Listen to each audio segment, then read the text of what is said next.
Hello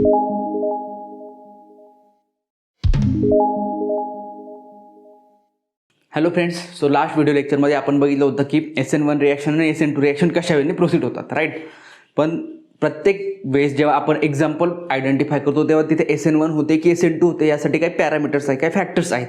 मग ते आपण बघणार आहोत या व्हिडिओमध्ये. फर्स्ट ऑफ ऑल या व्हिडिओमध्ये आपण एक समजून घ्या की काय काय असतं SN1 साठी गरजेचं किंवा SN2 साठी गरजेचं. जेव्हा आपण सबस्टिट्यूशन रिॲक्शन करणार आहेत, सो आपले अल्किल हॅलाइड हे वेगवेगळ्या टाईपचे असतील, like primary alkyl halide, secondary alkyl halide, tertiary alkyl halide. Okay. आणि न्यूक्लियोफाईल जे असतील ते पण वेगवेगळे असतील. कधी OH मायनस असू शकतो, कधी OR मायनस असू शकतो. किंवा जे तुम्ही सॉल्वंट यूज करतात, जे रिॲक्शन कंडिशन सॉल्वंट म्हणजे ज्याच्यामध्ये आपण रिॲक्टंट आणि न्यूक्लियोफाईल दोन्ही यूज करणार आहेत रिॲक्शन प्रोसीड करण्यासाठी. सो तो पण काय असणार आहे आपला वेगळं असणार आहे. तिथे पण सॉल्वंट प्रायोरिटी पण वेगवेगळी असते. पोलॅरिटी सॉल्वंटची काय असते नेहमी वेगळी असते. सो त्या कंडिशन काय करतात, मॅटर करतात रिॲक्शनमध्ये. सो तिन्ही गोष्टी आहेत. मग रिॲक्शन ही कोणत्या वेने जाणार आहेत, आयदर SN1 और SN2 हे डिटरमाइन करण्यासाठी तुम्हाला काही फॅक्टर्स आहेत ते बघावे लागतात. सो 3 फॅक्टर्स हे जास्त इम्पॉर्टंट तुमच्या केसमध्ये. Factors influencing SN1 and SN2 mechanism, म्हणजेच फॅक्टर्स तुमचे युजफुल आहेत. ती रिॲक्शन SN1 मेकॅनिझमने जाणार आहे की SN2 मेकॅनिझमने जाणार आहेत हे डिटरमाइन करण्यासाठी. सो 3 फॅक्टर्स आहेत. First of all nature of substrate, nature of nucleophile and solvent, polarity. तो नेचर ऑफ सबस्ट्रेट म्हणजे जे आपण अल्किल हॅलाइड यूज करणार आहोत त्यांचंच नेचर, त्यावरनं आपण रिॲक्शन SN1 जाते की SN2. आता SN1 जाते हे तुम्हाला माहिती. SN1 कोणत्या वेळेने जाते मेकॅनिझम आपण बघितलं होतं लास्ट व्हिडिओमध्ये. किंवा SN2 रिॲक्शन कशी जाते याचं पण मेकॅनिझम आपण बघितलेलं होतं, राईट. सो तो जो आपला तो जो पॉईंट आहेत आपला की SN1 आपल्याला ओळखायची, SN2 जाते हे ओळखायचं आहेत. कारण की तुम्हाला अल्किल हॅलाइड गिवन असेल, मग तिथे तुम्हाला डिटरमाइन करायचं की ही रिॲक्शन SN1 मेकॅनिझमने जाते की SN2. तर ती कशा वेने जाते हे ओळखण्यासाठी हे 3 फॅक्टर्स इम्पॉर्टंट आहेत, राईट. सो ह्या व्हिडिओमध्ये आपण जे बघणार आहोत ते बघणार आहोत नेचर ऑफ सबस्ट्रेट. नेक्स्ट व्हिडिओमध्ये जे बघणार आहोत ते nature of nucleophile and solvent, polarity. So first of all आपण स्टार्ट करूया नेचर ऑफ सबस्ट्रेट. ठीक आहे. मी 3 वेगवेगळे अल्किल हॅलाइड्स ड्रॉ करतो. काय 3 वेगवेगळे अल्किल हॅलाइड ड्रॉ करतो. एक आहे H आणि हा आहे Cl. ओके. दुसरा एक CH3, इथे H आणि हा एक Cl. ओके. अनदर एक CH3 H आणि हा एक Cl. आणि तिसरा जो आहे तो आहे CH3 अँड Cl. आता एक व्यवस्थित बघितलं आहे स्ट्रक्चरकडे तर हा काय नॉर्मल मिथिल क्लोराईड, हा आहे इथिल क्लोराईड, हा आहे 2-प्रोपिल क्लोराईड आणि हा आहेत टर्शियरी क्लोराईड किंवा हा सेकंडरी क्लोराईड म्हणू शकतो. हे 2 काय आहेत आपले primary chloride, secondary chloride and tertiary chloride. Okay. So हा आहेत आपला primary secondary and tertiary chloride. मग टर्शियरी अल्किल हॅलाइड आहेत हे आपण एक असं कन्सिडर करूया. आता इकडे बघा एक सिम्पल, मी हे हायड्रोजन पण एक्सपांड करतो. ह्या ज्या कार्बनवर आपण हायड्रोजन लिहिले ते पण काय करतो, एक्सपांड करतो.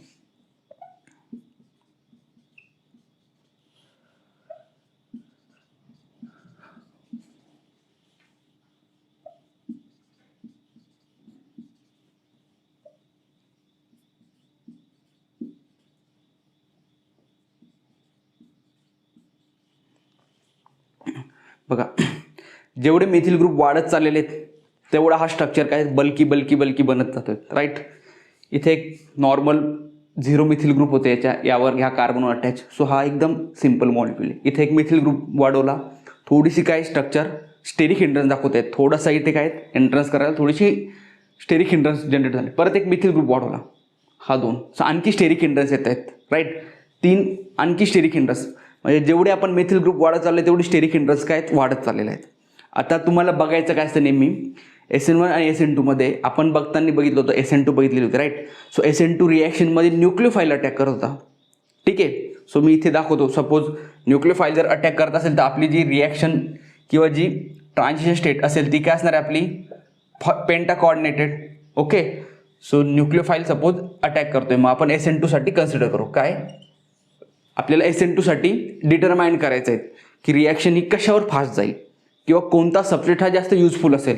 सो ही आहेत पेंटा कोऑर्डिनेटेड स्टेट. ओके, इथे न्यूक्लियोफाईल अटॅक करतोय. मग ह्यावर होता -हाफ आणि ह्यावर पण काय होतं आपला -हाफ. इकडे पण सेम तीच कंडिशन असेल. एक्स म्हणजे काय आपला हॅलोजन ॲटम. काय एक्स म्हणजे हॅलोजन ॲटम आहेत आपला. इथे पण इथे पण -हाफ आणि इथे पण -हाफ. ओके,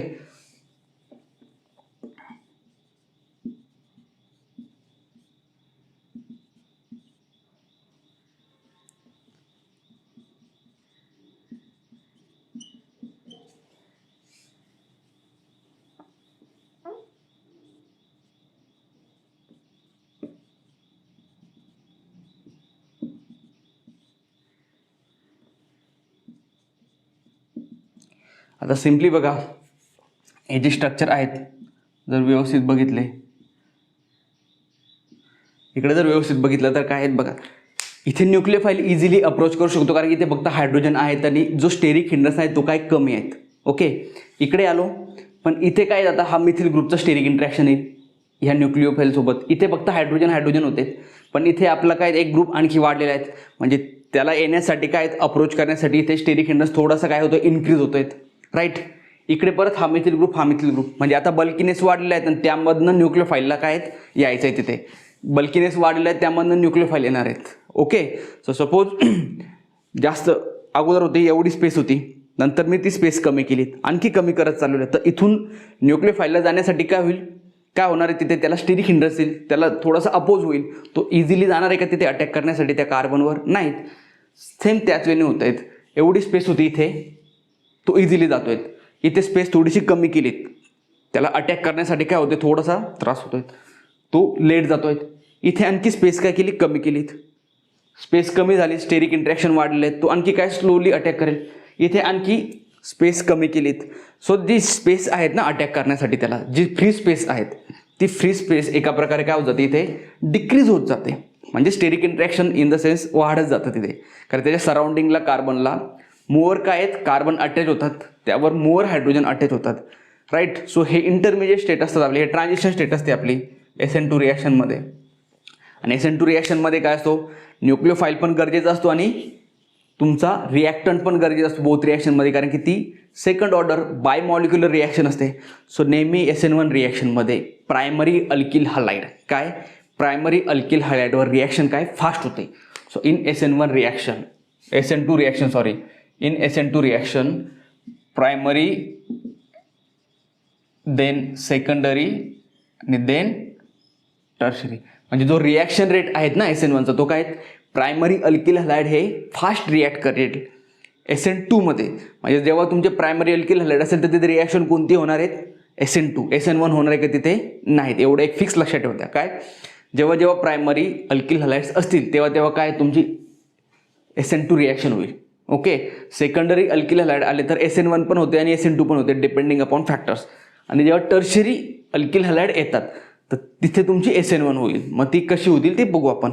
पण एक हा फॅक्टर जर व्यवस्थित बघितलं तुम्ही तर काय सिंपल की प्रायमरी अल्किल हलाइडमध्ये जो तुमचा स्टेरिक इंट्रॅक्शन असतो तो खूप कमी असतो, नंतर सेकंडरी अल्किल हलाइडमध्ये थोडासा इन्क्रीज होतो आणि टर्शरी अल्किल हलाइडमध्ये तो मॅक्सिमम असतो.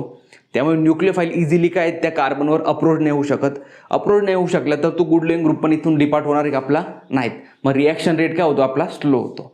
सो ही कंडिशन नेहमी लक्षात ठेवायची. काय SN2 रिॲक्शन जी जाते ती कशावर इझिली प्रोसीड होते प्रायमरी अल्किल हलाइड्सवर. Okay, so primary alkyl halides simple आहेत CH3 CH2Cl. तुम्ही प्रायमरी अल्किल हलाइडचे खूप सारे एक्झाम्पल राईट डाऊन करून त्यावर रिॲक्शन प्रोसीड करू शकतात. सो एक स्टेटमेंट लिहून घ्या काय SN2 reaction is favourable for primary alkyl halide then secondary then tertiary. म्हणजे रिॲक्शन रेट जो आहेत SN2 रिॲक्शनचा तो कशासाठी जास्त असेल प्रायमरी अल्किल हलाइडसाठी काय असेल मॅक्सिमम, देन सेकंडरी अल्किल हलाइडसाठी असेल, देन टर्शरी अल्किल हलाइडसाठी असणार आहेत. हे काय तुम्हाला लक्षात ठेवायचं आहे. ओके, सो हे होतं SN2 रिॲक्शनसाठी. मग तुम्ही एक्झाम्पलमध्ये कसं माहिती आता सिंपल एक SN1चा एक बघू नेचर ऑफ सबस्ट्रेट कसा असतो, नंतर मग आपण एक्झाम्पल बघूया यावर कसे असतात.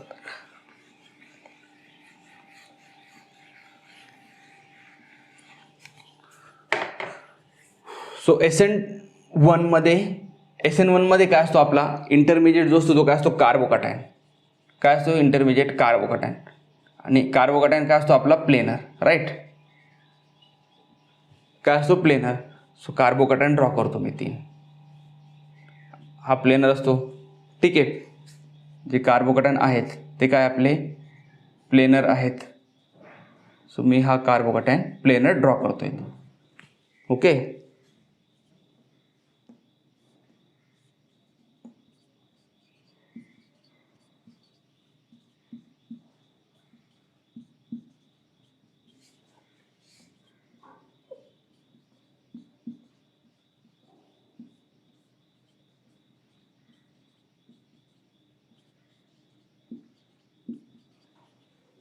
सो हे 3 कार्बोकॅटायन ड्रॉ केलेले आहेत.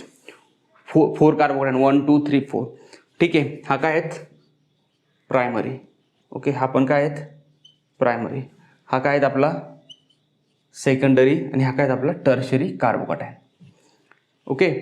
सो SN1 रिॲक्शनमध्ये जो इम्पॉर्टंट पॉईंट आहे तो काय असतो, ज्यावेळी तुमचा प्रायमरी, ज्यावेळी कार्बोकॅटायनची स्टेबिलिटी इन्क्रीज होते त्यावेळी स्ट्रक्चर काय होत जाणार आहे आपली स्टेबल होत जाणार आहेत. ओके. सो इकडे बघा, इथे हायड्रोजन आहे फक्त, पण ह्या स्ट्रक्चरवर काय आहेत एक मिथिल ग्रुप.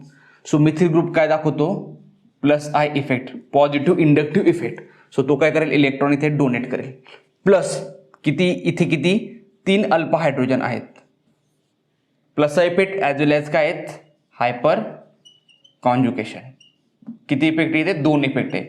एक इंडक्टिव्ह इफेक्ट, +I म्हणजे काय इंडक्टिव्ह इफेक्ट. सो हा आहे inductive effect. So first of all inductive effect, methyl ग्रुपचा इंडक्टिव्ह इफेक्ट आहे, +I इंडक्टिव्ह इफेक्ट, आणि हायपर कॉन्जुगेशन आहेत. हायपर कॉन्जुगेशन काय आहेत कार्बोकॅटायनच्या ॲडजस्टंटच्या कार्बनवर जे हायड्रोजन असतात ते काय आहेत हायपर कॉन्जुगेशन इफेक्ट दाखवतात. त्यामुळे कार्बोकॅटायनला जास्त स्टेबिलिटी मिळते. आणि +I इफेक्ट म्हणजे काय इंडक्टिव्ह इफेक्ट म्हणजे काय असतो थ्रू सिग्मा बॉन्ड ते काय करतात इलेक्ट्रॉन प्रोव्हाइड करतात. त्यामुळे कार्बोकॅटायन काय होतो स्टेबल होतो, कारण की कार्बोकॅटायन हा इलेक्ट्रोफिलिक असतो, त्याकडे इलेक्ट्रॉन काय असतात कमी असतात. सो इलेक्ट्रोफिलिक असल्यामुळे हा मिथिल ग्रुप इझिली काय करतो इथे इलेक्ट्रॉन शेअर करतो थ्रू सिग्मा बॉन्ड. सो त्यामुळे मी हा ॲरो दाखवलेला आहे. इथून इथे इलेक्ट्रॉन येत आहेत. हा ॲरो काय रिप्रेझेंट करतो ह्या बॉन्ड थ्रू, हा जो बॉन्ड होता सिंगल बॉन्ड, ह्या बॉन्ड थ्रू हा कार्बनवरचे जे इलेक्ट्रॉन आहेत ते स्लाइडली काय तिकडे डिस्ट्रीब्यूट होत आहेत. त्यामुळे कार्बोकॅटायन हा स्टेबलाइज होतोय. तशी कंडिशन इकडे नाही आहेत, कारण की इकडे मिथिल ग्रुप आहे का नाहीत. सो त्यामुळे हा लेस स्टेबल येतोय, हा काय येतोय मोर स्टेबल. ओके. अगेन इकडे बघितलं तर इथे किती मिथिल ग्रुप येतात हे, हा एक आणि हा एक, 2 methyl group. So +I 2 I effect येत आहेत इथे. आणि अल्फा हायड्रोजन किती हायपर कॉन्जुगेशनसाठी 6 अल्फा हायड्रोजन आहेत. किती इथे हायपर कॉन्जुगेशनसाठी हायड्रोजन 6. इथे बघितलं तर 3 +I इफेक्टचे मिथिल ग्रुप आहेत.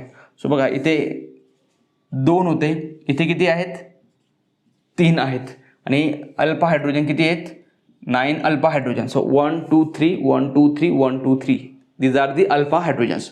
Okay. The hydrogen atom which are adjacent to carbocation is called as alpha hydrogen. So it shows hyperconjugation effect. हे लक्षात राहू द्या. सो हे काय हायपर कॉन्जुगेशन इफेक्ट दाखवणार आहेत. त्यामुळे काय होतं कार्बोकॅटायनची स्टेबिलिटी तुमची वाढत जाते 2 गोष्टीमुळे. काय एक +I इफेक्ट आणि एक अल्फा हायड्रोजन. जेवढे तुमचे +I इफेक्ट जास्त किंवा तेवढे तुमचे हायपर कॉन्जुगेशनचे अल्फा हायड्रोजन जास्त, तेवढा तुमचा कार्बोकॅटायन काय असतो मॅक्सिमम स्टेबलाइज असतो. काय असतो मॅक्सिमम स्टेबलाइज असतो. सो इथे कार्बोकॅटायन लेस स्टेबल आहेत, इथे थोडासा मोर स्टेबल आहे. इकडे स्टेबिलिटी काय आहेत आणखी जास्त, इकडे स्टेबिलिटी त्यापेक्षाही जास्त आहेत. मग जिथे स्टेबल जास्त असेल काय करेल मग तो मॉलिक्यूल जास्त सस्टेन करेल, काय करेल इझिली सस्टेन करेल. आणि त्यामुळे जिथे कार्बोकॅटायनची स्टेबिलिटी जास्त असते तिथे SN1 रिॲक्शन काय असते फास्ट असते. सो SN1 रिॲक्शनसाठी जर बघायला गेलं तर काय आहेत tertiary, then secondary, then primary. Okay. So exact काय ऑपोजिट आहेत SN2च्या. SN1 रिॲक्शनमध्ये काय एक्झॅक्ट ऑपोजिट ट्रेंड आहेत. काय टर्शरी अल्किल हॅलाइड हे फास्ट रिॲक्ट होईल, नंतर सेकंडरी अल्किल हॅलाइड, नंतर primary alkyl halide. So 2 condition वेगवेगळ्या होत्या. कारण की आपल्याला SN2मध्ये जेव्हा आपण बघितलं होतं तर तिथे कार्बोकॅटायनची ट्रान्झिशन स्टेट होती का आपली नाहीत, तिथे पेंटा कोऑर्डिनेटेड होती. म्हणजे तिथे न्यूक्लियोफाईलला अटॅक करण्याचा गरज होती.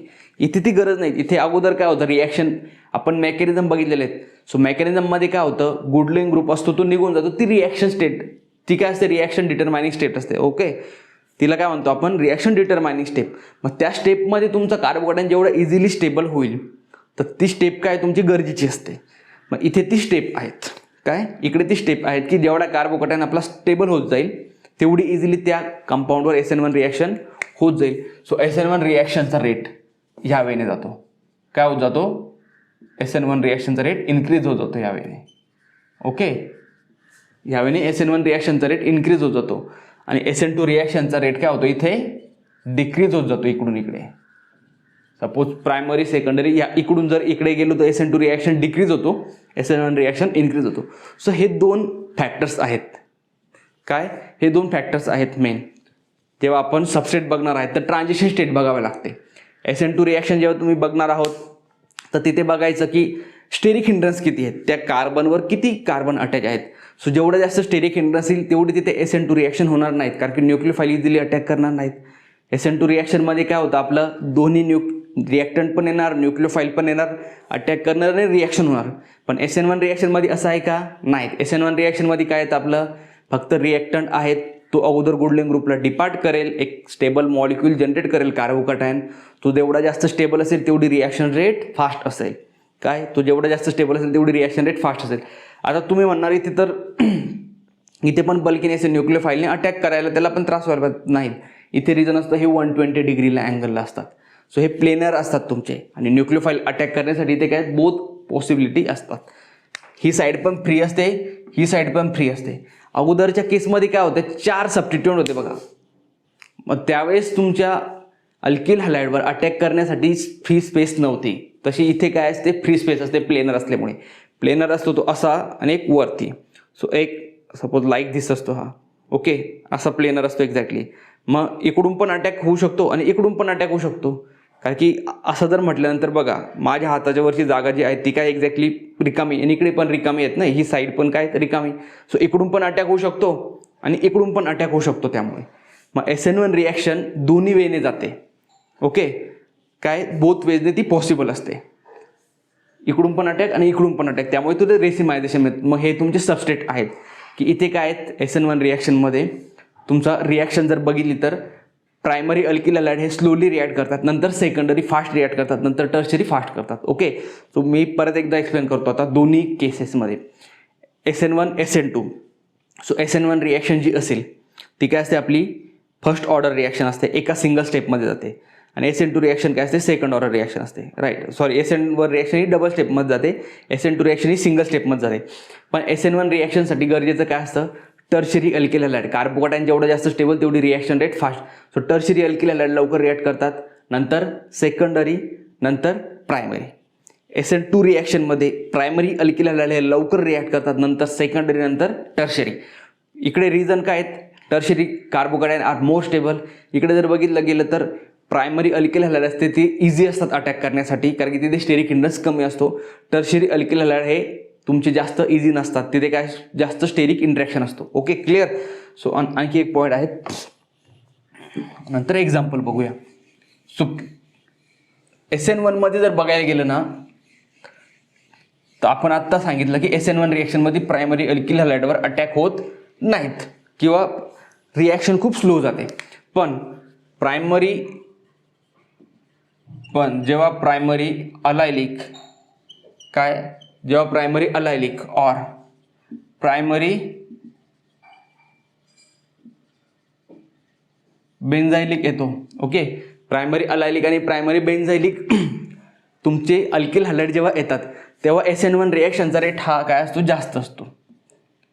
काय असतो हाय असतो. SN1 reaction high rate. Okay, काय जेव्हा प्रायमरी अलायलिक और प्रायमरी बेन्झायलिक. आता प्रायमरी अलायलिक म्हणजे काय आहेत, प्रायमरी अलायलिक म्हणजे काय असणार आहे आपला इथे काय आहे CH3 CH double bond CH CH2Cl. So हा काय आपला अलायलिक कार्बोकॅटायन. काय हा अलायलिक हॅलाइड. आणि बेन्झायलिक म्हणजे काय आपण जेव्हा क्लासिफिकेशन बघितलेलं होतं तेव्हा त्यामध्ये बघितलं होतं. सो हा काय बेन्झायलिक. ओके, मग मी इथे तुम्हाला रिझन सांगतो काय. हा जेव्हा तुमचं क्लोरीन डिपार्ट होईल इथून, हा क्लोरीन जेव्हा बाहेर पडेल SN1 रिॲक्शनमध्ये काय होतं हॅलोजन अगोदर बाहेर पडतो. इथे काय जनरेट होईल carbocation CH3 CH double bond CH हा CH2+. काय जनरेट झाला आपला हा कार्बोकॅटायन. ओके, इथे पण जेव्हा क्लोरीन डिपार्ट होईल तर इथे पण काय जनरेट होणार आहे आपला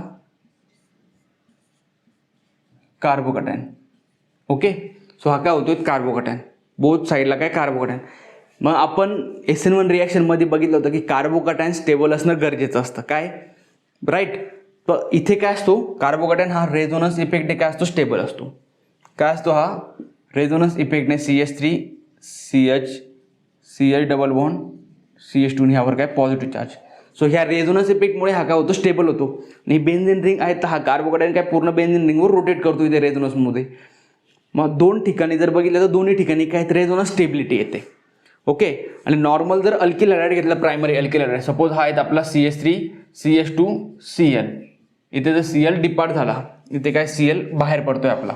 ओके, इथून Cl बाहेर काढलेला आहे, इथे काय येईल, पॉझिटिव्ह चार्ज येईल, कारण की तिथून तो इलेक्ट्रॉन घेऊन जातो. हेट्रोलिटिक फिजन असतं ना आपलं, हे काय असतं, हेट्रोलिटिक फिजन. सो ह्या बॉन्डचे इलेक्ट्रॉन काय आहेत, हायड्रोजन काय ॲटम घेऊन जात असतो. सो इथे CH3 CH2 प्लस, हा काय बेन्झीन प्लस येतोय. मग हा जो पॉझिटिव्ह चार्ज आहे त्यावर काय होत आहेत, हा स्टेबल आहे का, नाहीत. इथे रेझोनन्स येत आहे का आपल्याकडे, नाहीत. इथे पण रेझोनन्स आहेत, पूर्ण बेन्झीन रिंगवर काय हा रेझोनन्स ऑकर होईल. काय होणार, ह्या पूर्ण बेन्झीन रिंगवर रेझोनन्स पॉसिबल असेल.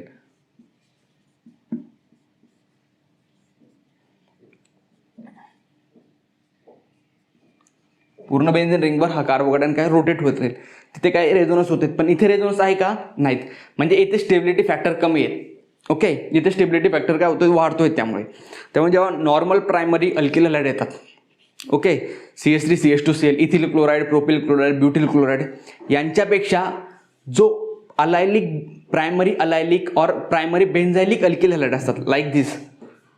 ओके, प्रायमरी काय हा अलायलिक हलाइड, हा पण काय प्रायमरी बेन्झायलिक हलाइड. सो यांचा जो रिॲक्शन रेट असेल तो यांच्यापेक्षा काय असेल, जास्त असेल. म्हणजेच हा काय फास्ट रिॲक्ट होईल, हे काय स्लोली रिॲक्ट करेल. हे काय फास्ट रिॲक्ट करतात, हे काय स्लोली रिॲक्ट करतात. का तर carbocation stability. So SN1 reaction जेव्हा तुम्ही बघणार आहात तेव्हा नेहमी लक्षात ठेवा की जेवढी जास्त कार्बोकॅटायन स्टेबिलिटी असेल, काय जेवढी जास्त कार्बोकॅटायन स्टेबिलिटी असेल तेवढा तुमचं रिॲक्शन रेट काय असणार आहेत, जास्त असणार आहेत. ओके, SN1 रिॲक्शनमध्ये मग जास्त कार्बोकॅटायन स्टेबिलिटी तेवढी SN1 रिॲक्शन फास्ट करेल. सो हे तुमचे एक्झाम्पल्स आहेत, राईट. मग तुम्हाला ही कंडिशन लक्षात ठेवायची आहे पूर्ण ओव्हरऑलमध्ये. मग SN2 रिॲक्शनमध्ये आणि SN1 रिॲक्शनमध्ये सर्व क्लिअर झालेले आहेत. आता SN1चं परत सांगतो, तुमची SN1 रिॲक्शन टर्शरी अल्किल हॅलाइडला फास्ट जाते. ओके, प्रायमरी अल्किल हॅलाइडला स्लोली जाते. नेक्स्ट प्रायमरी अल्किल हॅलाइड म्हटलं डिफरन्स, दोन टाईपचे प्रायमरी अल्किल हॅलाइड जर असतील, सो काही allylic benzylic primary alkyl halide किंवा काही normal alkyl halide. So allylic आणि बेन्झायलिक जे अल्किल हॅलाइड असतील तिथे रिॲक्शन काय फास्ट जाणार आहेत. तो रिझन काय आहेत, तो जो कार्बोकॅटायन आहे तो well stabilise bye resonance effect. आता इथे कोणता इफेक्ट आहे, रेझोनन्स. अगोदर जो होता तो कोणता होता, इंडक्टिव्ह आणि हायपर कॉन्जुगेशन इफेक्ट. इथे कोणता इफेक्ट आहे, तुमचा रेझोनन्स. सो जो अलायलिक आणि बेन्झायलिक अल्किल हॅलाइड आहेत तो वेल स्टेबलाइज आहे by using by using resonance effect. त्यामुळे तिथे रिॲक्शन काय तुमची कार्बोकॅटायनची SN1 रिॲक्शन फास्ट जाते. नॉर्मल प्रायमरी अल्किल हॅलाइडमध्ये रेझोनन्स इफेक्ट स्टेबलाइज करत नाही, त्यामुळे ती रिॲक्शन काय स्लोली जाते. Okay, clear. सो एक्झाम्पल बघू, कोणत्या रिॲक्शनवर किंवा कोणत्या कंपाऊंडवर कोणती रिॲक्शन जाईल.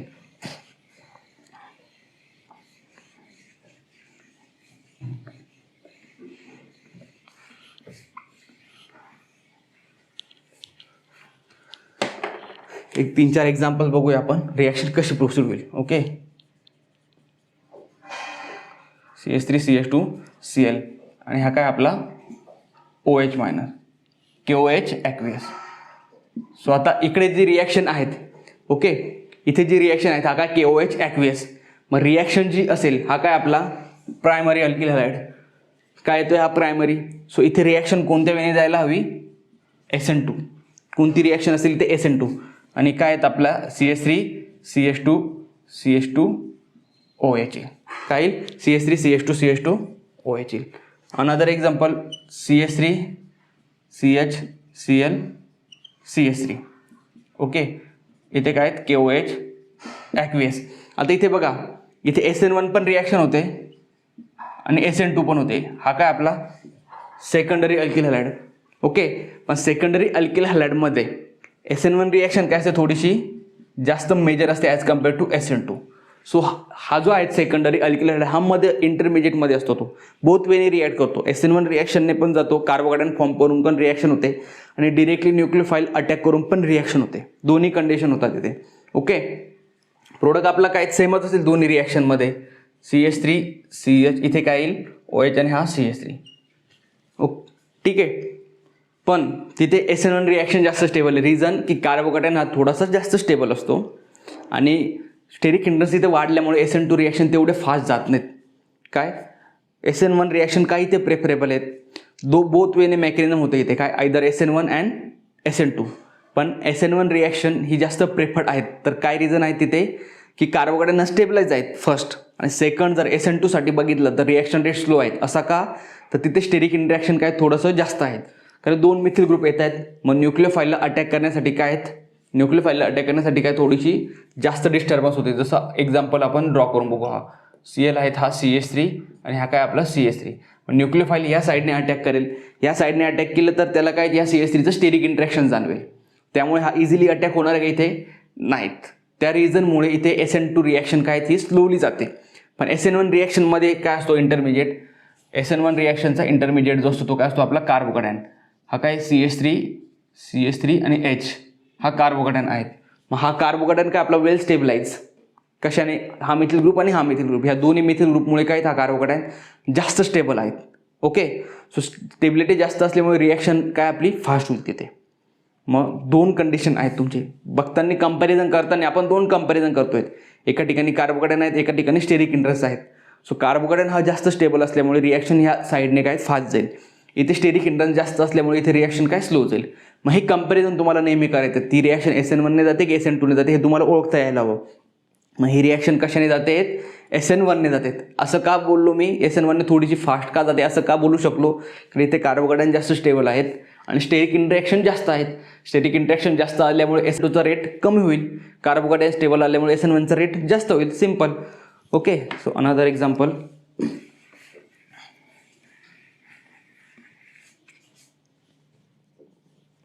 Next example.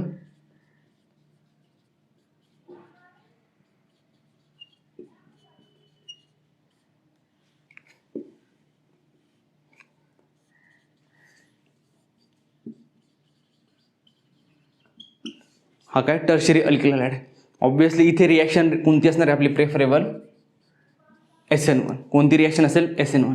आणि इथे जो प्रोडक्ट मिळेल तो काय मिळेल CH3, इथे काय येईल OH, हा CH3 आणि हा पण काय आहे CH3. ओके, सो ह्या वेने तुमचे रिॲक्शन असतील. आता हे फक्त 3 एक्झाम्पल झालेले आहेत. नेक्स्ट व्हिडिओमध्ये आपण 2 फॅक्टर्स जे आहेत ते बघू आणि बाकी तुमचे 10 ते 15 एक्झाम्पल सॉल्व्ह करून. मी तुम्हाला कसे एक्झाम्पल येतात ते तुम्हाला कळणं गरजेचं आहे. ओके, सो हे होतं SN1 SN2 रिॲक्शनचा रिॲक्शन सबस्ट्रेट. जो सबस्ट्रेट आहे त्याचा इफेक्ट काय असतो. ओके, मग नेक्स्ट व्हिडिओ लेक्चरमध्ये आपण बघणार आहोत nature of nucleophile and solvent polarity. Then आपण याच्यावर ओव्हरऑल रिॲक्शन कशी जाते SN1 SN2 याचे एक्झाम्पल्स बघू. ओके.